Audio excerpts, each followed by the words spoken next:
And good morning. Are we ready to start? Good morning. We're going to do the last week of questions, which will just take a few seconds, like the others. And then we'll move into Christian ethics study. So the last question, actually, because I had a chance to look at them, thankfully, this time. But the last question is will be sort of a lead-in to some of our Christian ethics study. And I do want to mention that when looking at ethics, the nature of ethics is you got to consider different aspects of any equation in order to sort out what is ethically right. And I'll tell you, I'm a little bit of an expert on that because I have to do an hour of ethics a year for my license. So I've now done 28 hours of ethics in my life. And so, no, that's a joke for those of you who believe it. But it is true. We are required in Texas licensure to do an hour of ethics a year. So I always figure if you don't have any ethics, an hour's got to do you well. Right? So it's talk about word or lip service to a problem. It's kind of an interesting thing. Anyway, today's trivia question is: what was the name of the bronze snake that Moses erected to save the people in the snake crisis? What was the name of the bronze snake?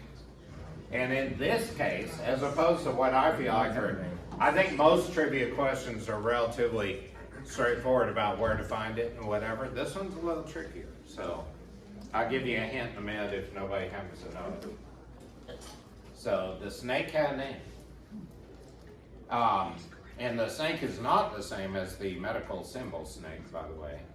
That's from Greek mythology. So, but we'll go there at the trivia question. And then in a minute, Danny's going to read.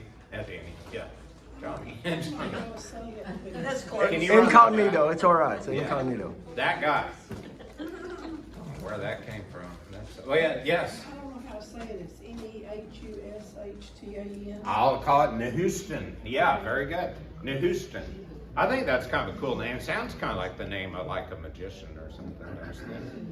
Nehushtan. So I assume you found that in 2 Kings. Right? So let's look real quick at Numbers. Because this one is a little convoluted. And we'll do... Well, I'm still covering for messing up on names. I'll read Numbers 21:4. They traveled from Mount Or along the route to the Red Sea to go around Edom, but the people grew impatient on the way. They spoke against God and against Moses and said, "Why have you brought us up out of Egypt to die in the desert? There's no bread, there's no water, and we detest this miserable food." Then the Lord sent venomous snakes among them.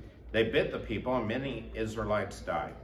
The people came to Moses and said, "We sinned when we spoke against you, when we spoke against the Lord and against you. Pray that the Lord will take the snakes away from us."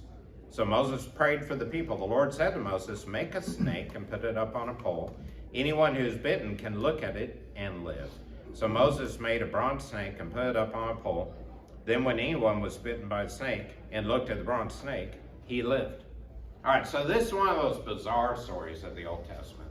And I think it's really hard to understand why God would have an image made when just last week we were talking about how there shouldn't be any image, for instance, on an altar. It should be made of dirt or plain rock so that there wasn't anything to worship there other than God.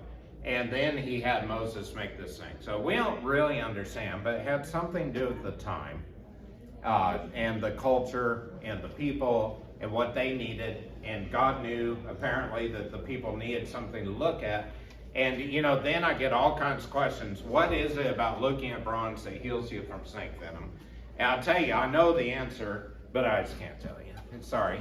But I think is one of the most bizarre things to think about. To think, if you're bitten and you're turned the other way and you're so weak and dying, maybe you won't make it, and then you turn, look at this bronze snake, and you're healed. And why God did it that way, I think, is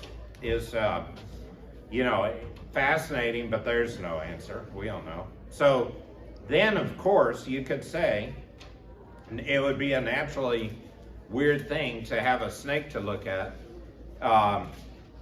for healing, because that kind of feels like an idol. it kind of feels like an Asherah pole or a Baal statue. And sure enough, by the time we get over to 2 Kings 18, where the answer lay, we'll look at 2 Kings 18:1. In the 3rd year of Hoshea, son of Elah, king of Israel, Hezekiah, son of Ahaz, king of Judah, began to reign. He was 25 years old when he became king, and he reigned in Jerusalem 29 years. His mother's name was Abijah, daughter of Zechariah. He did what was right in the eyes of the Lord, just as his father David had done, his great-great-great-great-great-grandfather. He removed the stones. The high places, smashed the sacred stones, cut down the Asherah poles. He broke into pieces the bronze snake Moses had made, for up to that time the Israelites had been burning incense to it. It was called Nehushtan. So I'll get into the Nehushtan here in a second, but so they had made this an idol, and we don't know when.